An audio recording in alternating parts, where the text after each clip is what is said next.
as promised, we have a special live. Hello everybody, welcome. But today, we're not cooking with Stig. We're no cooking today. Today's a super special live. And on top of that, guess where we are? We are in Miami. That's right. We are in Florida, ladies and gentlemen. And guess what I'm joined by? Fixed Line Travel's here. Say hi. Hi guys. Say How hi. are you? Welcome everybody. Welcome to a very special live here with Stig and Miss Fixed Line Travel. We are in Miami, guys. We're in Florida. And guess where we are? We're at George T. Baker Aviation College. That's right. This is where you come to get your AMP license. To do what we do. Do what we do. Fix airplanes. Exactly. And guess what I got in store for you?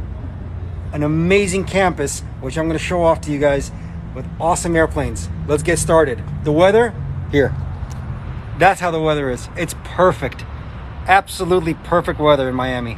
So come on in, join the live, and check this out. What we got in front of us. Can you guess the airplane? Can you guess this airplane?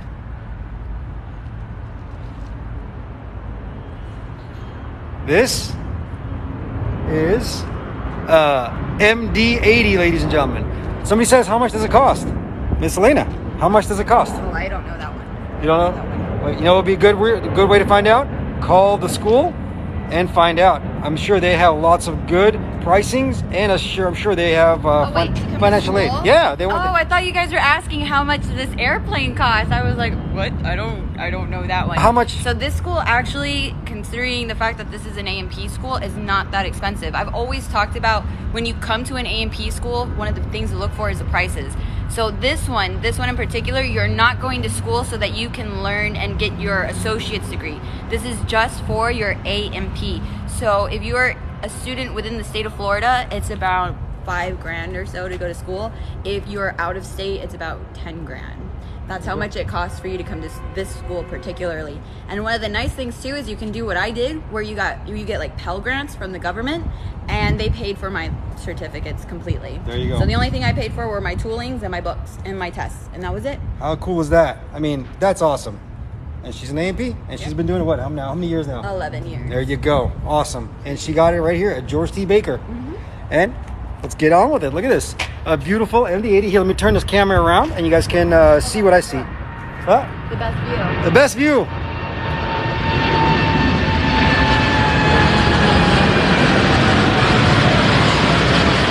Woo-wee! That is pretty. That is pretty. Let me flip the camera around, and you guys can see what I see. Yeah, MD-80 for sure. You don't see these anymore. Very rare to see these. Here we got some nice mock-ups of landing gear as well. I don't know what airplane this comes off of, but seems to be, I don't know, what do you think? The wheels look a little bit small. I'm not sure. Maybe somebody said a 747, but I'm not sure. So check this out, guys. As you can see, a nice representation of what it looks like inside of a strut. When basically that landing gear, this is what it looks like inside that landing gear right here. See, you got, it's called the oleo strut because it's oil and nitrogen mixed together and it's compressed. Pretty cool stuff. Wheels. And here we see underneath the flap mechanisms of the MD-80. As you can see, ran by actuators right there. Pretty cool. Let's take a look at the wheel well. Again, once again, this is by the way, this is a old school MD-80. The engines have been already removed, but don't worry, there's plenty of engines over there. We're going to take a look at those cool things. Check this out. Old school. Look at this. Look at this. McDonnell Douglas Company, guys. How cool is that? This is a piece of history right here. This is the wheel well. As you can see, it's still old technology with cable driven.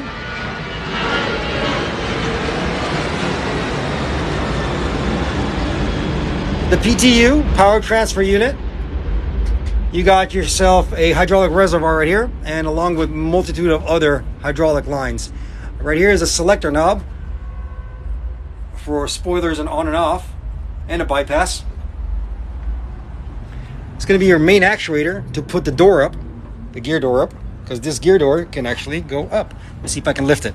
Yep, I can lift it. They're not that heavy. There you go. Pretty cool.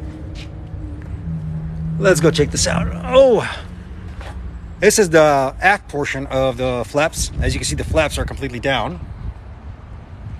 And it's a beautiful day here in Miami. Ain't that right, Miss Elena? Absolutely. It's a gorgeous day here in Miami. There you go. As you can see here, the engines have been removed. The standard engine for MD-80 is a JT8D model, ladies and gentlemen. So, but as you can see, they've been removed because they do maintenance on them out here, and the students practice on it. Actually, there you go. We weren't allowed to keep the engines on this aircraft, and that's the reason for why the engines aren't there. Ah, good insight. I see. Why is that? Because I was the one that went ahead and I removed those engines and replaced them, or installed them. There you go. And then we removed them, and then we installed them. I think we did that about 4 times in this aircraft before it was officially done and over with. There you go. So this aircraft is really cool because originally it had winglets on it, so we went ahead and removed the winglets that were on it, and then we removed the engines on it because, you know, weight and balance. They were trying to make it balance. And what they did was they brought it over on the side right over there where the road is, and they used a crane, and they lifted the aircraft up with a crane and dropped it right in the middle of the street over here. Wow. And they drove it all the way here and parked it right there. Absolutely fantastic. So yeah, that's why it doesn't have any engines on. There you go. As you guys see, Miss Elena was up there fixing or taking those engines up and down. So pretty cool. Not only do they have a MD-80 here, another cool airplane they have here. Check this out, guys. Bam. 737 right here. 737-200 series. Old school. Now I want to let's take a look at these engines, and then we'll take a look at these flaps. That thing got a Hemi. Yep, it does. This thing will beat your Hemi, that's for sure. This is a JT8D model engine. This is the intake. This is the inlet nose cowling. This is what you call an acoustic liner right here. Inlet guide vanes, and that's the fan, excuse me. And also, you get a view over here of airplanes taking off. David, what is it? The 737. Oh wait, you're supposed to. The audience is supposed to name it, not me. It's Pikachu. It's Pikachu. Yeah, shiny cowling indeed. They actually keep it very nice and clean. So very cool. This is gonna be your spinner. So let's take a look around. Let's take a look around. As you can see, you got some nice Kruger flaps up here. See, all hydraulically actuated. This is a classic 737, ladies and gentlemen. Hey guys. Landing gear, main landing gear. As you can see, the airplane is strapped down properly because winds get really high in Florida, so they make sure the airplane doesn't fly away on its own. Let's take a look inside the wheel well of the 737. Bam! Look at this, guys. Old school. Believe it or not much has changed over the years of the 737. Majority of it is actually quite similar. Loud screaming engine, indeed it is. The JT8D is very loud. Are you not based out of LAX? No, I'm still based out of LAX. I'm just in Miami today. I decided to jump on a flight and visit my good friend Fixed Flight Travel. Hi guys. And come visit Baker College of Aviation. Check this out. That's going to be one of your hydraulic reservoirs right there. This is the backup hydraulic reservoir. That's going to be your emergency generator right there. What's the biggest airplane you have? What's the biggest airplane you have? What do you mean I have? You mean the ones we work on? He probably means the school. Oh, the school. Well, I'm assuming this one right here. Probably this is the biggest airplane to have. The 737-200 right here.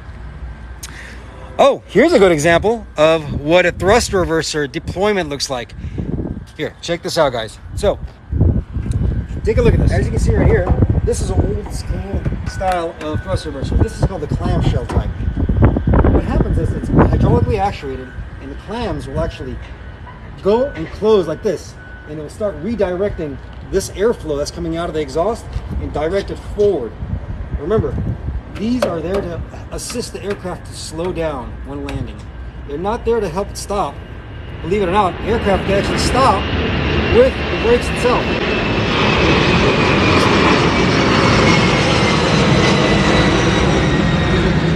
Beautiful 767 right there, taking off. So, again, old school thrust reverser, as you can see. Now, newer model aircraft, they utilize something called a cascading style thrust reverser. It's within the cavity of the high bypass. What will happen is blocker doors will pop out and once again redirect airflow. You guys probably have seen No-Line Air aircraft. They like to fly these old style aircraft, and they got a good videos of them deploying thrust reversers. Very cool stuff. But yeah, there you go. Let's see. Let's take a look at the back end here. Let's take a look at the back end here. Definitely don't want to have your head in here when this thing is being actuated. It'll definitely cut you into two. You don't want that. But yeah, old school engine. Look at the long exhaust on these old JT8s. Very, very interesting.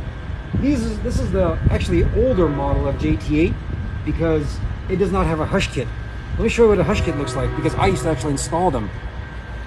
So, see that big old hole in there? Well, what would they do is, because these engines were so loud, so obnoxious, what they would do is it would install one of these right here. This is called a hush kit. What this would do, it would dampen the noise of that engine because it was so incredibly loud. And that's what it is. There you go.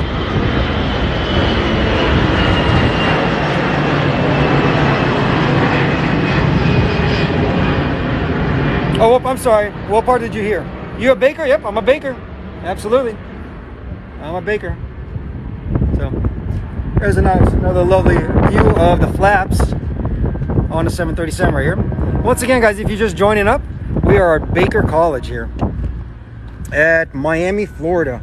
And we're showing off these beautiful facilities they have over here because they have some amazing aircraft that they let students learn on. Here's an interesting one. Aircraft is on jacks. Well, not jacked up all the way, but it is a on jack pads. Here, let's take a look at this. This is how aircraft get usually jacked up, and they utilize this for either any kind of landing gear inspections or for any kind of gear swings. So if there's a malfunction with the gear and they want to test it out, they'll put airplanes on jacks, usually on 3 points. There's 1, 2, and there's one at the nose right over there. And the aircraft will be jacked up via this pump right here. They'll jack this up and it'll clear the ground, and the airplane landing gear can be swung. Pretty cool stuff.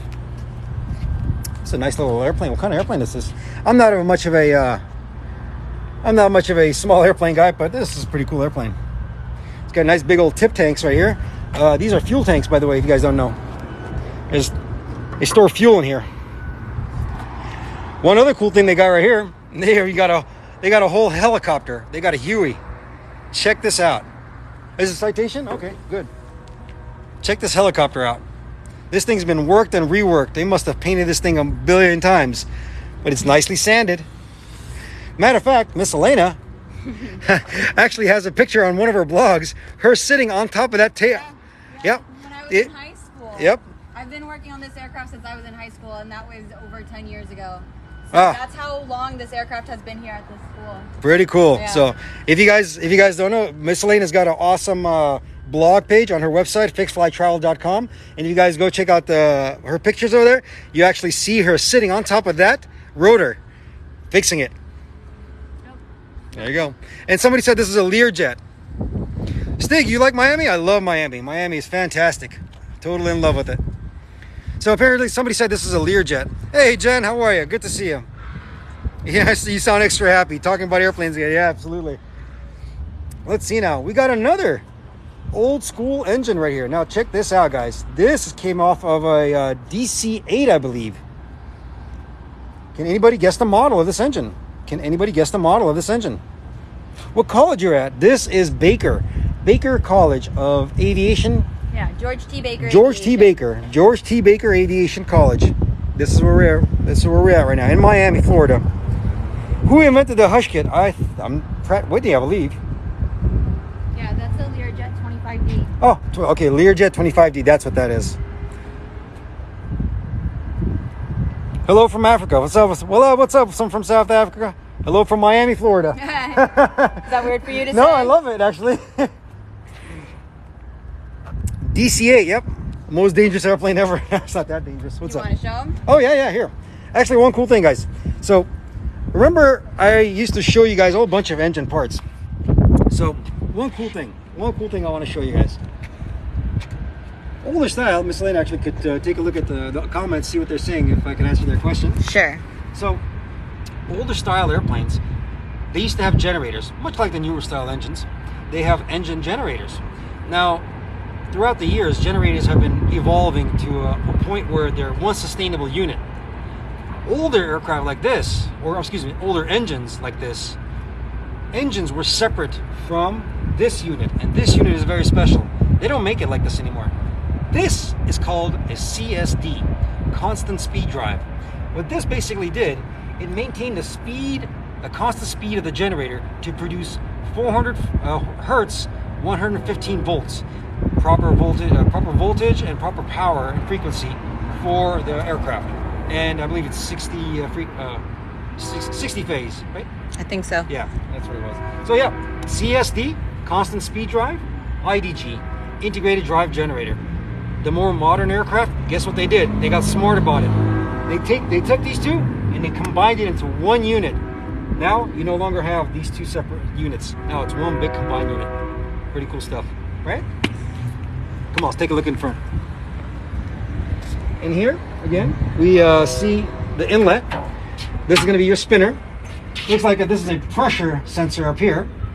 You have your inlet guide vanes up there, and then you have your first starting stages of your fan and compressors.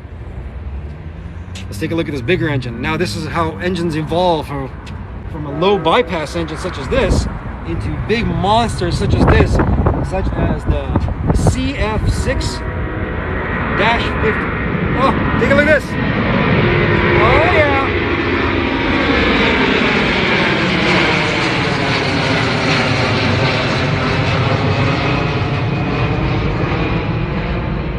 Beautiful. Now look at those beautiful clouds in Miami. If you look at the colors. Oh, it's amazing. Somebody snapshot that picture. That is beautiful. Yep. So, what we're looking at here is a more modern version. This is a CF6-50. This is made by GE, General Electric.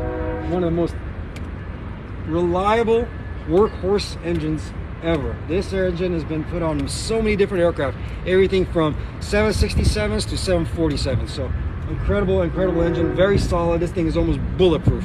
Come over. Let me show you some cool stuff over here. As you can see, the evolution of aircraft engines going from low bypass such as this smaller engine going into a higher bypass where a majority of the thrust now comes out. Step over here, Miss Elena. Show us the high bypass right here. Notice how it's much bigger here. Very, very cool. And majority of the thrust actually now is produced by this section, not the hot section, not like these old engines. If you take a look right here, these right here, these little linkages, all you see all connected together, these are called the VSVs, the variable stator vanes. What they are for is basically to properly guide air compression through the compressor and to make sure that the engine does not stall out. Very, very important. It's also good for fuel efficiency. Very cool stuff. All controlled by fuel metering. There you go. All these big pipes that you see right here, these are your bleed pipes going to your pressure regulating valves up there, as well as routing themselves all around the engine to other important components. Right here at the bottom, you see these rods right here? These are called your fuel manifolds. They feed into the combustion section of the engine. Inside here is where the magic happens, the explosion, the actual combustion. Fuel plus spark, because there's glow plugs that are in here, which I don't know, let's see, is it still installed? It might be on the other side. You get fuel, you get spark inside the combustion section, and you get the explosion, and then you get a continuous burn, pushing further back into the turbine section, which is this right here. This section is a turbine section. Let's look in the back. These are the final stages of the turbine blades right here, as you can see. Very, very cool. So let's talk about how does a turbine engine actually work? Quite simple. It's I think you should wait on that one. Maybe I should wait on that one. Wait on that one. Any questions? We got any good questions from folks out here? No? He said, stand back. I want to see the engine so you can guess what it is. All right, there you go. What's sticking in the back and next to it?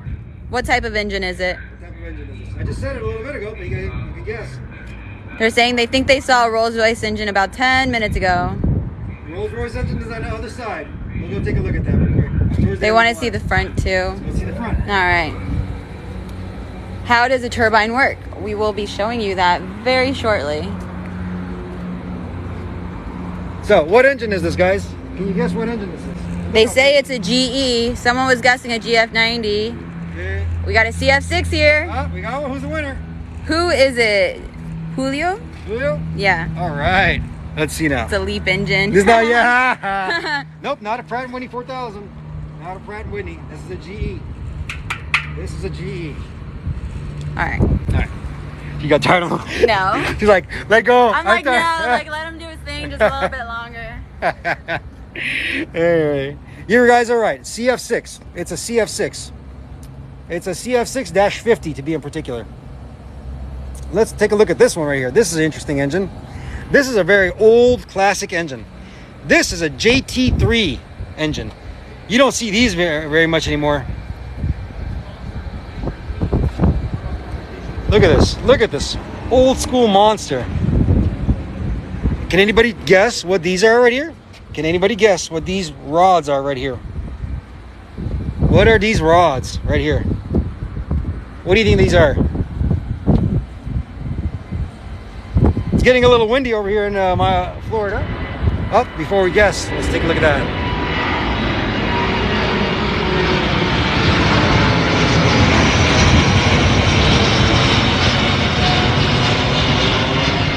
And off she goes into the beautiful Miami skies. They're not inlet, this is the exhaust.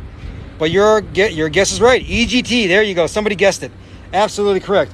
EGT sensors. What does EGT stand for? Exhaust gas temperature. That's exactly what it is. These are exhaust gas temperature. Oh, this one actually still spins. Look at this. This one actually still spins. It's not seized up. Pretty cool. Yep, that's exactly what they are. They're exhaust gas temperatures. EGT sensors. Perfect. Perfect. As I said before, this is a classic old engine. You don't see these very many of these anymore. These are JT3s. This is what was before the JT8.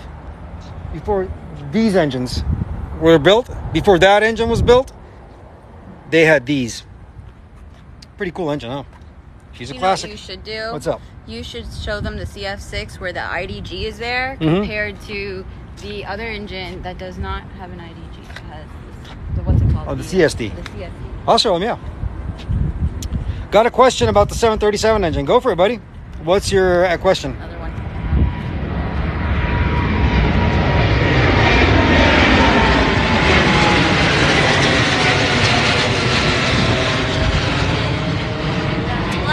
It's the flex. It's the flex. Look at that. 787, guys. Beautiful.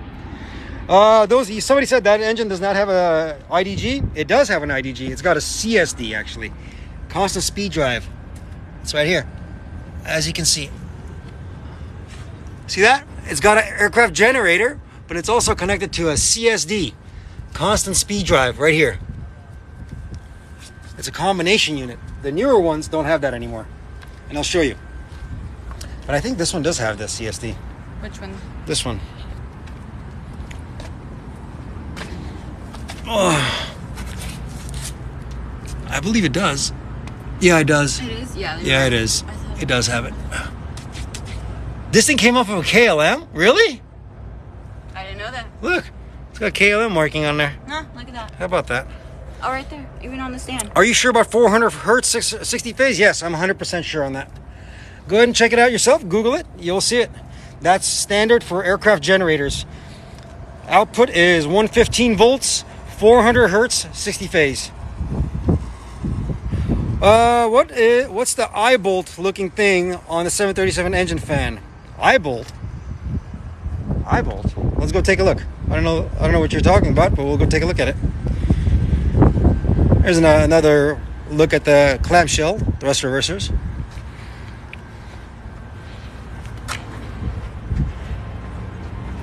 Hey, what's going on, Lion Air? I know you'd love this.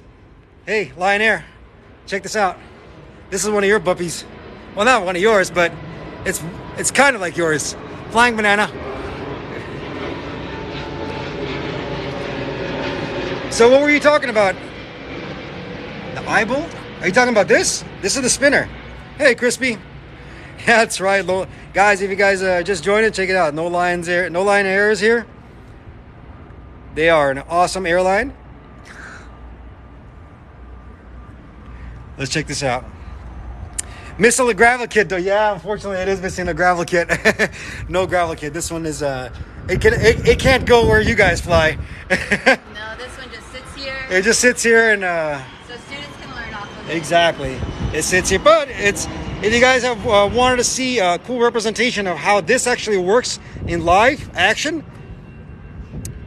go to No Line Air, and you guys will see this actually in full-blown action. Very cool to see. And this is the thrust reverser, by the way, guys. Once again, clamshell style. Pretty cool, right? Hydraulically actuated. There's the hydraulics down there. Definitely don't get caught in there. No, definitely not. When this thing is closing. You wanna go that way? Yeah, let's go that way. Come visit the sheet metal shop. We're building toolboxes. You are? We'll be there shortly. We'll be here shortly. Oh, is this one of the students? Yeah, we'll be there. Hey, get back to work. We'll be there shortly. We'll be right there, guys. We'll definitely come over there and say hello. I just want to wrap this up here a little bit. I'm just going to do a little more walk around over here and show this cool reciprocating engines right here on this awesome airplane. I don't know what this is actually. I have no clue what this airplane is. The radio engine. Can we see the American Airlines airplane? Oh, we just passed it. We just passed it, my friend. We'll go back. We'll go back in a little bit. A couple of nice Cessna 152s. Check it out. Miami Dolphins. That's pretty cool.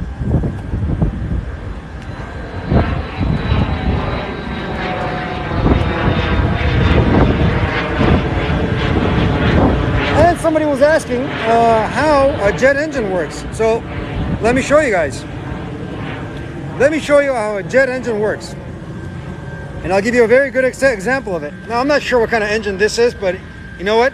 It doesn't matter what kind, because I'm going to show you what exactly it looks like on the inside of a jet engine. And here you go. So check this out, guys. Let me explain to you how a jet engine works. A jet engine is comprised of, actually much like your car. There's basically 4 basic stages how a jet engine works. We always make fun of it. We always say, suck, squeeze, bang, blow. What does that mean? In the front, and now it's removed, but it was on. You saw it on the other engines. There's a fan that sucks in the air. There's a fan blade. The initial stage, basically called the fan, or the booster stage, we call it. Once that air gets sucked in, it gets to the compressor section. These are the compressor blades. As you can see, the compressor blades slowly get smaller and smaller and smaller and smaller, because what it's doing as this is spinning, it's compressing the air further and further. As you can see, it gets to a point where it gets really, really small. At one point or another, the air is at its optimal compression rate. Once that happens, it enters the combustion section. What happens in the combustion section is fuel and spark is introduced. When you take a look right here, these are the combustor cans. Obviously they're cut out. They usually look like this. They're enclosed like this. But here's a nice cutout and an example of what it looks like on the inside. Fuel and spark is introduced into here, and a combustion happens. Once that combustion occurs, you have a continuous burn. Once the continuous burn occurs, now this hot air, compressed hot air, is getting pushed into the turbine section. This is the turbine blades. Also various stages. Now here, this is the genius of how this all works. Turbines run on multiple shafts. It's not just one big shaft. If you look right here, this is one shaft right here, right? But there's actually another shaft within it. Why? I'll tell you why. This, let's say, imagine this stage of the turbine is spinning. This is actually connected to the internal portion that spins the compressor section. The further back turbine stage, the furthest back one, guess what it spins? It spins the fan, the one all the way up front. That's supposed to be here, obviously it's not here, but it spins the big fan. So that's how you get continuous burn and continuous thrust. So since we have continuous plane and constant thrust going through the turbine section, the low pressure turbine is spinning the compressor section, high pressure turbine is spinning the fan blades. Hence, that's how a turbine engine works. Pretty cool, right? Here's, oh, okay. 401st, you forgot the diffuser case. The diffuser case, yeah, it's also, well, I'm trying to simplify it. Obviously, I can't fit it all in there. Also, I wanted to show you guys a good representation of a gearbox. Again, this is an older style engine. The new, more complex engines have much more sophisticated gearboxes. But this is the primary gearbox for this engine. As you can see, it's shaft driven and it feeds into an accessory case. This is where you can attach all your generators, fuel pumps, etc. You know, basically all your accessories. Now remember that shaft right there. I'll show you where it feeds. I'll show you where it feeds. Right here, guys. Look at this. Remember where I showed you that shaft? That's where it feeds into. It feeds into the main core shaft of the engine. So when this engine is turning, it is feeding the power via gear into the shaft down below, so you can run your accessories such as your fuel pumps, your generators, hydraulic pumps, you know, all this kind of stuff. So that's how the engine gets all its power and utilizes it properly. How does the process start? Is there a starter? Yes, indeed, there is a starter. The starter is usually tapped off of, excuse me, the starter is usually tapped off of the APU. It's called the bleed air. That starter taps into the main gearbox, and the main gearbox will start to turn until it's at sufficient RPM. Once at sufficient RPM, fuel mixture as well as spark is introduced, and you'll have continuous burn and the engine ignites. Yep, JTADs.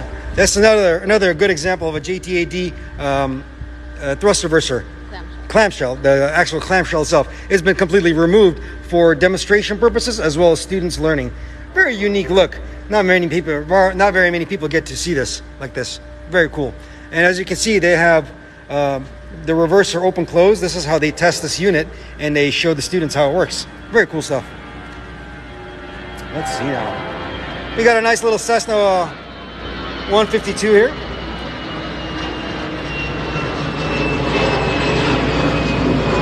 And last but not least, I will save the best for last for you guys. Look what we got here. The creme de la creme. One of my favorite engines. Now, who can guess what this engine is? Who can guess what this engine is? This is one of my favorite engines. Who can guess what this engine is? It's a very, very special engine. 747 is an airplane, not an engine. Guys, engine, not airplane. Engines are not airplanes.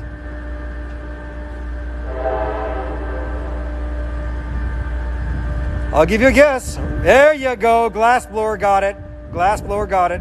That's right. This is a RB211, ladies and gentlemen. This engine is a workhorse. This thing is a monster of an engine. Absolutely phenomenal.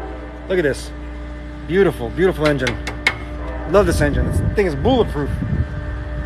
Let me give you a good example of what it looks like, so you can stand. Matter of fact, Miss Elena, why don't you go stand next to that engine to give people a perspective of how big this thing is. Look at this. Look how massive that is. Yeah, but still, look at that. That is a massive, massive engine. So this is a Rolls-Royce RB211. Let me give you guys a little showcase right here. as you can see, remember I was telling you about how the accessory gearbox is? Look at this. This is the main oil tank, by the way. This is how they fill the oil. They'll pop that open and bam, that's where the oil goes. Right down here, remember I was telling you how the gearbox works? Here's a good example of it, guys. This is the primary gearbox right down here, this monster thing, and this got a shaft going into the inside of that engine. And what's fitted on here usually is, like, this is a good example. That's a hydraulic pump right there. That's a hydraulic pump. This probably will be most likely a starter probably would go in here. You also have, that's the starter duct, by the way. This is where the air comes out of the APU to feed the starter. The Rolls-Royce XWB is bigger. Obviously, it's bigger. What is it? On the backside. On the backside? There you go. There's more of the gearbox back here. That looks like the IDG right there. Integrated drive generator. No CSD on this one. Let's see now. Very beautiful engine. Incredible engine. That up there, that component up there, that's called the FCOC, Fuel Air Oil Cooler. Wasn't the RB211 the first high bypass engine? I'm not sure. You might be right. I can't remember actually. But here's a nice look from behind. Very beautiful engine. Remember I was telling you guys how the newer model have cascading style? The blocker doors are right there. These things pop open and redirect the airflow of air. The newer models are even more sophisticated. And here's the business end. There you go. Obviously this engine is pretty tired and has seen better days, but you know, it's still a good platform for students to learn on. If you guys are just joining up, just to give you a heads up where I am in Florida. I'm in Miami, hence why I'm not cooking today. I'm actually hanging out here with Fixed Light Travel. Live is like 3 hours earlier than it typically. Yeah, I know, but that's why I'm running a little bit longer today. And I'm hanging out with Miss Fixed Light Travel today. And we're hanging out at George T. Baker Aviation Institute College. This is where people come to learn how to fix airplanes. Yep, this is where I came. That's it, that's right. Miss Elena is actually alumni here. It was so funny, like I came here and I was looking at these engines. These are the engines that we go ahead and we overhaul these in a sense. These are the ones that the students learn how to put components and install them. And when I was first looking at them, a million years ago, it was like, wow, these things are so big. And now I look at them and I'm like, wow, they're so tiny. Yeah, they are. Somebody said, where are they located? They are right next to the Miami International Airport. Yep. Just go ahead and Google George T. Baker Aviation School, and I'm sure it'll pop up for you. If you guys are wanting to become aircraft maintenance technicians, this is it. JT8s? I believe so. I think these look like JT8s. I'm not sure actually. Yeah, they are. They are JT8s.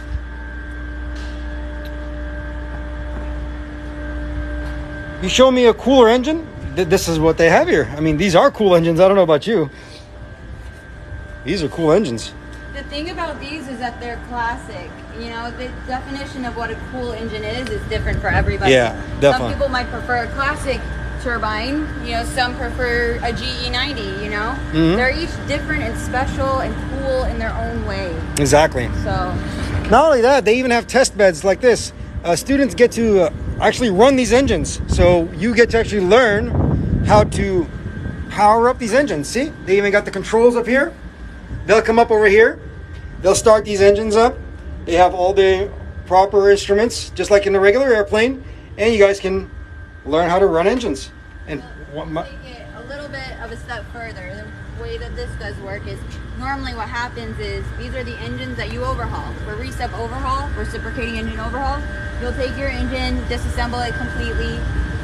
Then you'll go ahead, measure clearances, do all this type of stuff, and then you'll reassemble them and put them all back together. And the only way to pass the class is if your engine runs afterwards. Exactly. So you'll go ahead, you'll put these on, you learn how to time magnetos, you learn how to do all that type of stuff.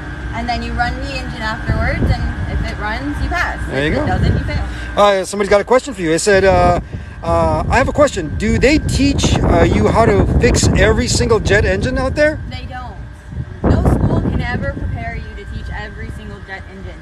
Do do they have a lot of different types of jet engines? Yes, they do. This is a type of school that teaches you the main functions of how aircrafts work. And then afterwards, when you're working in the field and you go to school for these different aircrafts and different engines, then you learn them, you know? This is just that beginning, that first step that you learn. And then you go from there. There you go. Answered your question. Beautiful.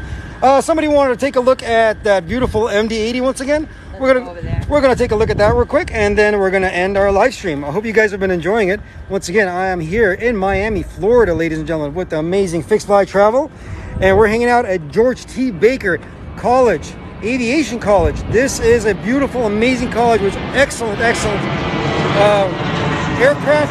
Look at this. They got a 737. They got an MD-80 back there. We're gonna go take a look at that right now. They got all sorts of different kinds of engines that you can learn on and practice on. Become an excellent mechanic. So there you go, guys. Once again, there you go. Here's another little look at these beautiful engines real quick.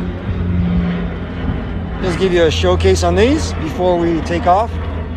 And there you go. Beautiful, absolutely beautiful. There you go. That's a CF6-50. Beautiful engine.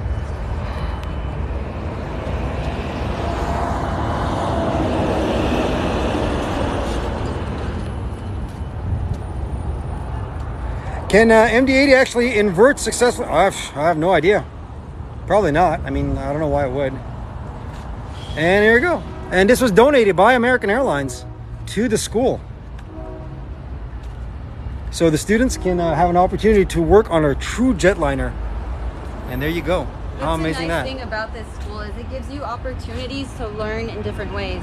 You have, you know, your Cessnas, you have your commercial.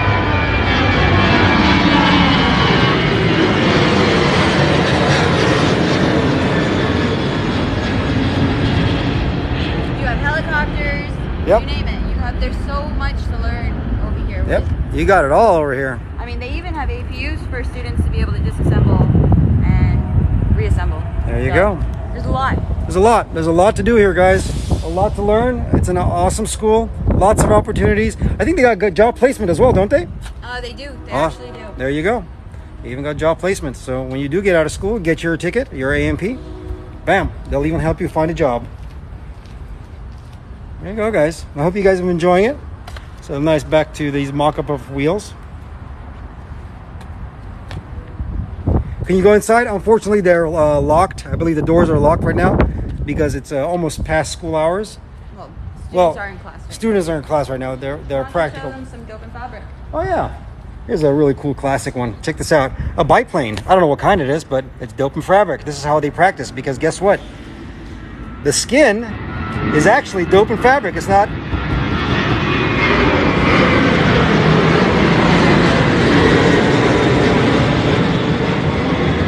It's cloth skin. So students practice dope and fabric and painting the aircraft. Very well, I mean, it's an old practice. It's an old style of aircraft.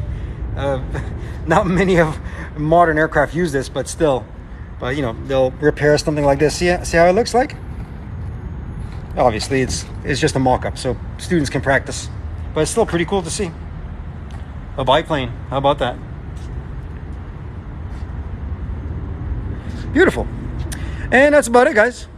And here's a beautiful representation of this gorgeous American Airlines MD-80. That's it. Hope you guys have enjoyed this.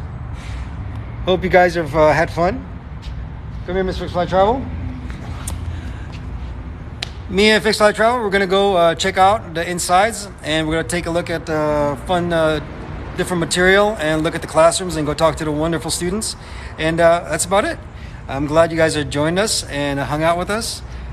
We did a live here, and we did a live on Instagram. So, hope you guys are doing good. Hey, you two, what's going on? How are you, Geek and Flight Deck? Good to see you, my friend. Oh, check this out before we go. Woo-wee. There you go. So, thank you as always. Thank you, everybody. And thank Miss wonderful Miss Elena Miss Fixed Light Trouble, for bringing me here and to showcasing this beautiful school. I hope you guys had fun. I hope you got to see some cool stuff. I know it's very rare that I do this anymore, but I finally got to have some airplanes to myself to play with, with nobody complaining, obviously. It's all good. Thank you, everybody. Be well, stay safe, and what can I say? Smile. Life is good. That's it, guys. Stig, signing out. I'll see you guys next Tuesday. I'll cook something delicious or something. That's about it. Want to say bye, Miss Elena? Bye, guys. Bye. Bye.